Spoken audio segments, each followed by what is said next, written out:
Hello everyone, my name is Unreal Khan and welcome back to Hearts of Iron 4, The Fire Rises as the American People's Liberation Army. Folks, I've decided I've had enough of this series, so unfortunately, while I decided in the last episode to kick off the liberation and assimilation of Canada into communist America, I figured, given my homework that I've been dealing with for the last couple of weeks, I figured I would just put a stop there. So instead, today will be the last episode, and it will be the official after action report. Now, let us begin.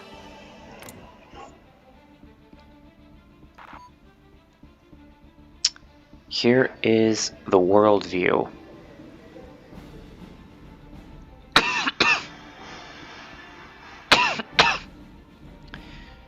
If one were to look at a map of October 2nd, 2032 compared to January 1st, 2020, almost more than 12 years ago, there would be some obvious changes. You'd be very confused. Why is China split into multiple countries? Why is Europe assimilated into one country? Why is Russia split into multiple countries? Why is Canada part of the United States? Why is Central America united into one country? And so on and so forth. One must take a look at the failures of American capitalism resulting from both the COVID epidemic sponsored by the Chinese People's Liberation Army and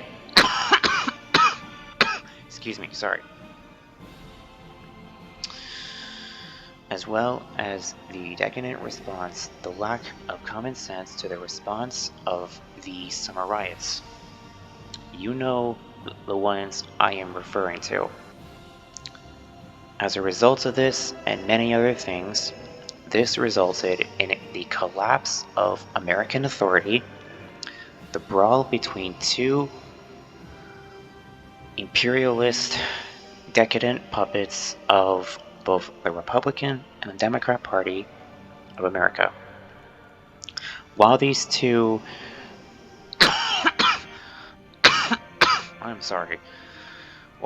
puppets of the New World Order were battling against each other, one claiming to be an anti-globalist and the other the vanguard of democracy, the American People's Liberation Army was formed, dedicated to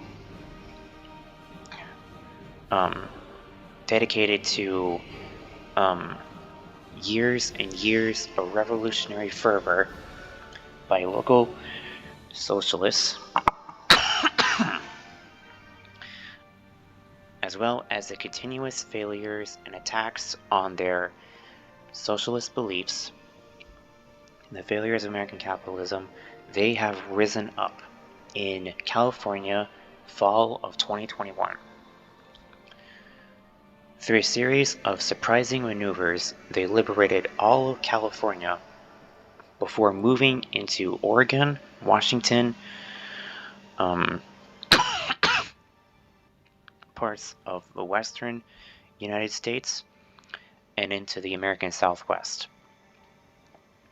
From there, they secured the regime of Chairman Comrade Caleb Maupin under the party of the Jacobins, which would eventually rebrand themselves as the Communist Party of the USA.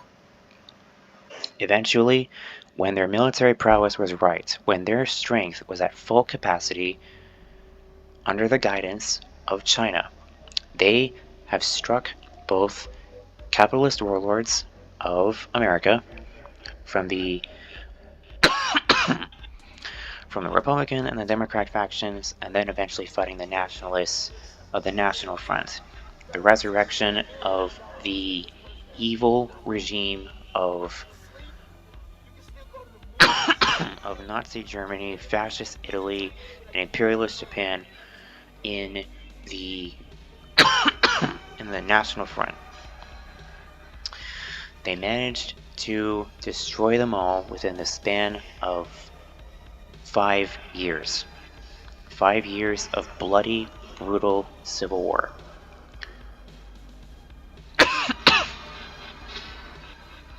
From there, they performed many things that even many moderate communists nowadays, including Chairman Xi Jinping of China, would find somewhat odd. Instead of allowing religious or controlled or moderated religious rights, the Jacobins of America proceeded to abolish all religious rights.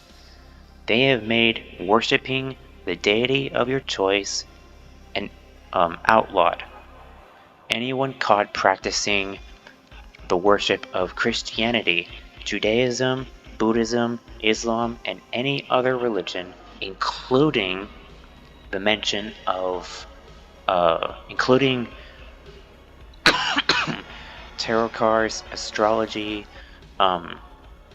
the worship of Mother Earth, even though that one's somewhat small, is considered a federal crime against the American Revolution.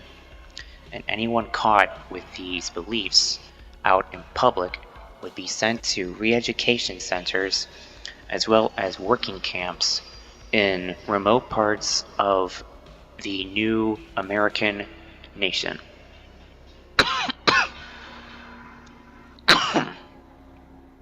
But as they would continue to reconstruct and rebuild from the shattered I'm sorry. It's my sinus drainage. While this new regime would rebuild from the shattered remains of the former American regimes of the Republicans and the Democrats, the world had experienced a far worse fate.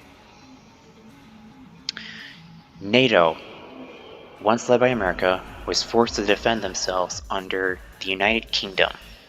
Sadly, despite this was not enough to prepare themselves for the unexpected and lightning-fast attack by the Russian Federation, led by President Dmitry Medvedev in the, quote, special military exercise in Ukraine, which accidentally resulted in the First European War.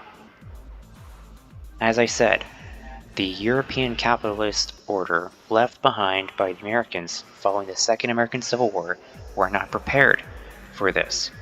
Despite their efforts, they threw everything they could and failed spectacularly.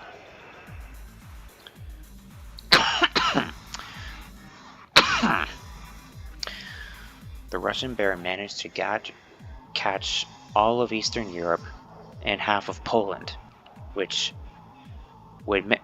seen by many in the American communist regime, as well as China, as a resurrection of the Warsaw Pact, even though it was in all but name. The ideology was missing. Despite this, the Europeans snuck behind closed bars and proceeded to prepare themselves for the ultimate war of vengeance. Gunther Fellinger, a prominent activist from Germany, proceeded to become the supreme president of the European Union, which, to the surprise of even Russia, they aggressively united the rest of Europe, even fighting Italy, Spain, Portugal, the United Kingdom, Scandinavia, and Eastern Europe, all within the span of 2 years. And within those 2 years, they also liberated all of northern Africa from the socialist friendly government of Libya, the Jamahira, as well as avenge the fall of Israel by the Middle East. Turkey did not participate in the First European War, and so Fellinger aroused enough war hawks within the government to get their revenge on Turkey through an act of, quote, Turkish betrayal. They liberated also Egypt, Sudan, half of Ethiopia, Somalia, all for punishing their pro-Western allies. Iraq and Saudi Arabia, which now is the Arabian Republic, were spared due to their more friendly ties with whatever remained of the Western world. Even Iran was not spared. All within this, Russia watched on with surprise, seeing such aggressiveness from America's old ally. And while they watched on, they were soon suddenly attacked by the European Union in a manner similar to Nazi Germany's Blitzkrieg tactic. Though instead of Poland and the Benelux and France and the former Soviet regime facing this, the Russians, faced this directly head-on from both Scandinavia, the Eastern Front of Ukraine, Belarus, the Baltics, as well as parts of Caucasia. They were so stunned, they did not have time to retaliate with a good strike, and ultimately fell. Surprisingly, parts of Eastern Europe chose to stay neutral, and Gunther Fillinger respected their neutrality to a certain degree. The only nations left that have not been assimilated into the European Union as of now are the Republic of Bulgaria, led by Rumen Radev, and the Slovak Republic, led by Daniel Zmenko. They are still somewhat unstable and are expected to somehow absolve into the European Union within the coming years. Russia is in an unstable state. Gunther Fillinger has proceeded to enact his decolonization plan. Everything west of the Ural Mountains has become all but independent republics, all of which are forced to abandon their former Russian identity. The current former seat of the Russian government is the Zalis Federation, led by Ilya Ponomaryov, under an enforced democracy. Meanwhile, parts of Central Asia are still reeling from the sufferings they have endured from the loss of Russia and have undergone drastic changes. Meanwhile, parts of Siberia are fighting against each other in the name of restoring certain liberties from the old Medvedev government.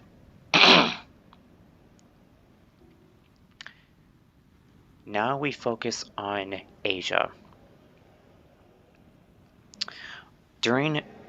While this was happening, China, one of the last bastions of communism in the world following the collapse of the Soviet Union in 1991 or 1992, took this opportunity from the collapse of America and proceeded to retake,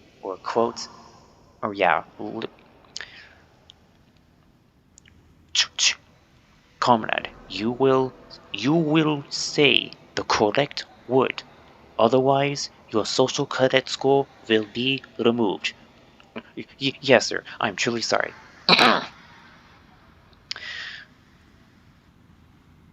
The rightful workers' government of China proceeded to retake their lost province of Taiwan which was unfortunately stolen by the Japanese following their defeat of World War II. The rebellious province was put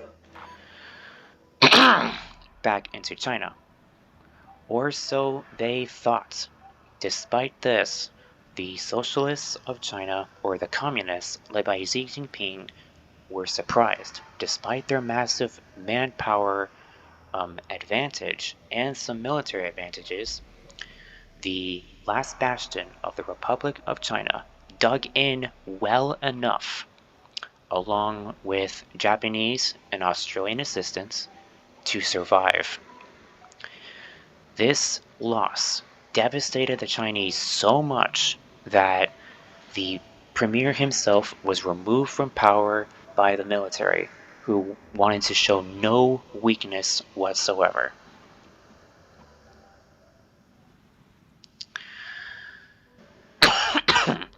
This defeat proved to many nations in Asia that China was not always the unstoppable, almost invincible machine of liberation and intimidation that they once were, led by Mao Zedong and other premiers of China. The tiger of communism seemed to have faltered, and with it came opportunity.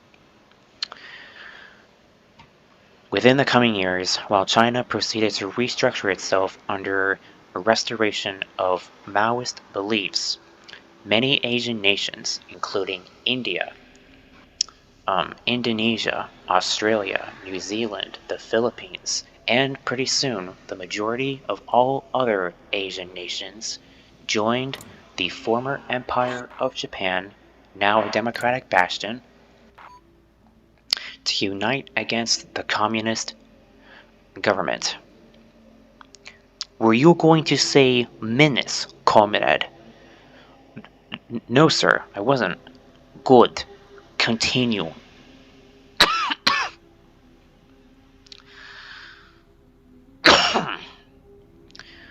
Pretty soon, when they saw what was going on, China knew they had no other choice.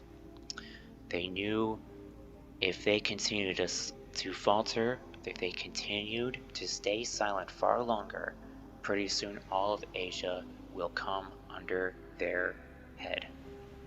And so they acted by interfering in the Myanmar civil war and establishing a puppet government in there.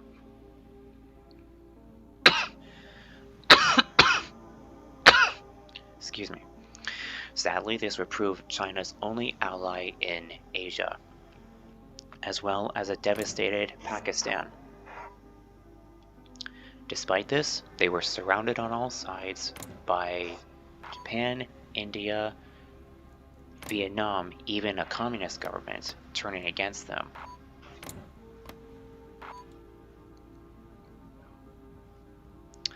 What then followed was a brutal civil conflict, was a brutal war between these two giants, Japan and China. Their rivalry had spanned centuries, perhaps even millennia. World War II was no different, and this one, the Great Asian War, was no different.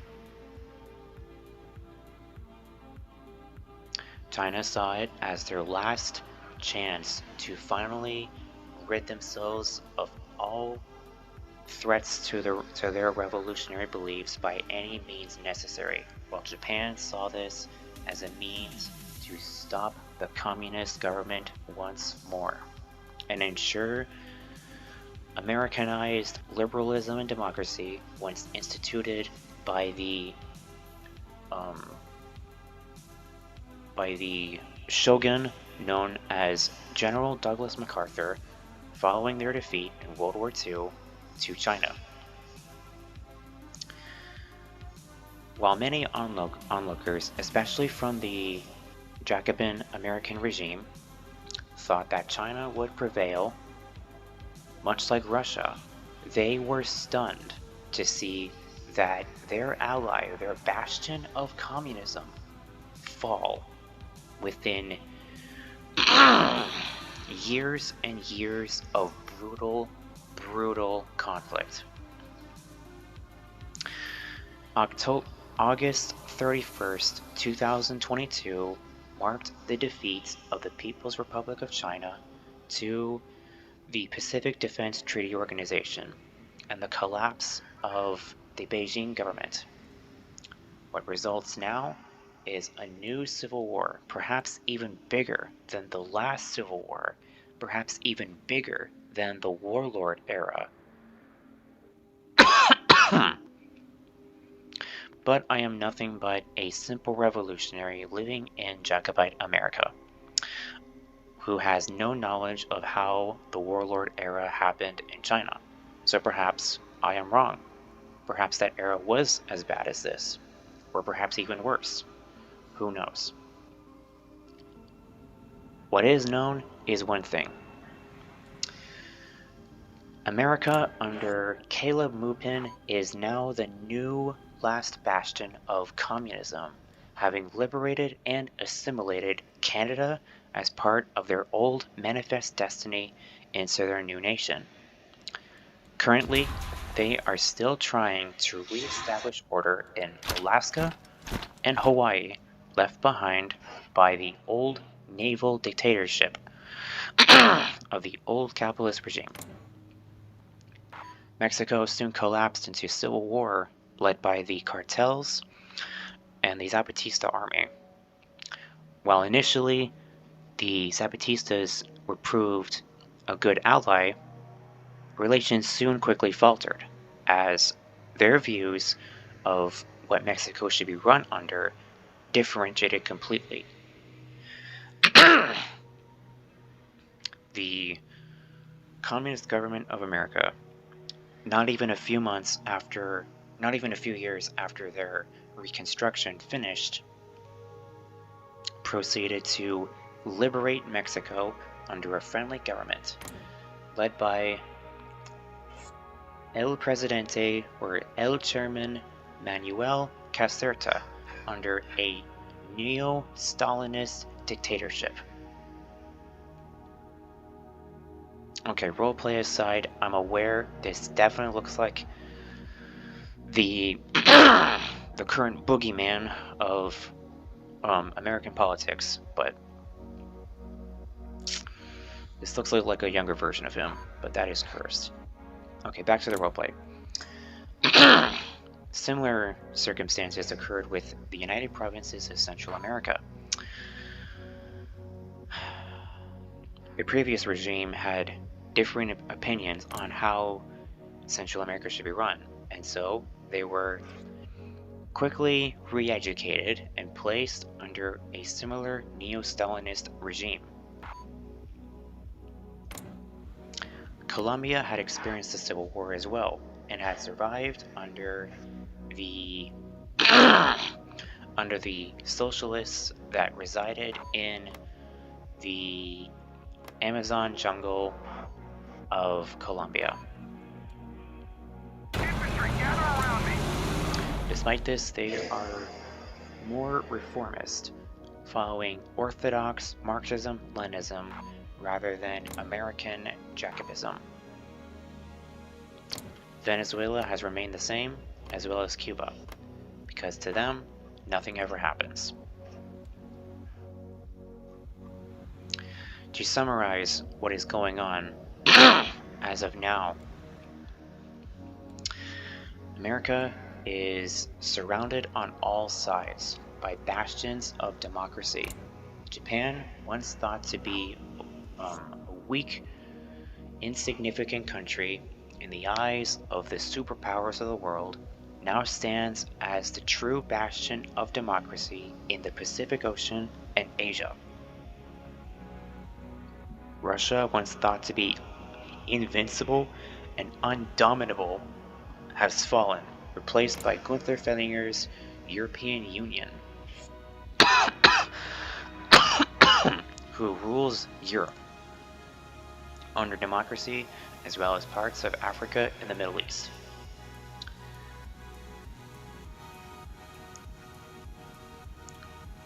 Within the coming years, a new Cold War will descend upon the world between a coalition of democratic Japan and Germany, or the European Union, and communist America, who is slowly remilitarizing their government and military as quickly as possible to show as much defense against them as much as possible.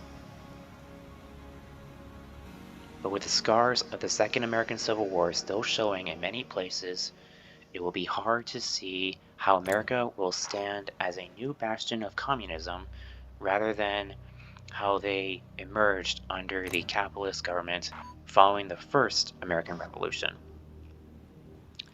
Chairman Caleb Mupin has many things on his mind,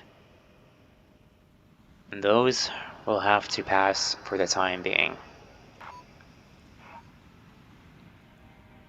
His only allies, as of now, are Cuba, potentially Haiti, if they restore order, Colombia, Mexico, Central America, and the recently liberated communist government of the Congo, which resulted in a brutal civil war that lasted about 11 years.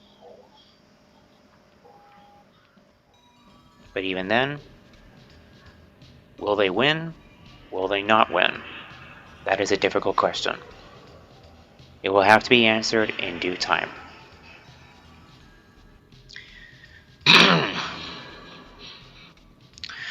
Alright, there is my after-action report. If I'm going to be honest, folks, if I were to simulate a war between us, Gunther Fellinger, Japan, these two, roleplay-wise, would just gang up on me and just wipe me out. It'd be interesting to see them just split America in half, like Man in the High Castle, except it's democracies. I think Gunther Fellinger, either he would commit to decolonization, set up independent states, or he would try to reestablish the United States but under a new leadership in the East. Japan would do the same to the West. They do the same to Mexico, Central America, and reestablish the Republic of Canada. But we'll see. Anyway, that's all for the American People's Liberation Army series. I thank you all so much for watching this series. If you enjoyed it and want to see more content like this in the future, please go ahead, like, subscribe, and comment. And if you have any questions for me, please answer them in the comments below. If you want to see a special episode where I somehow decide to reunite all of China under my volunteers, please tell me in the comments. We can try and do that. Or if you want to see me spectate a war between Fellinger, me, and Japan under Naruto, it's entirely up to you guys as well. But other than that, that is all. Thank you all for watching, and I hope to see you next time. Bye bye.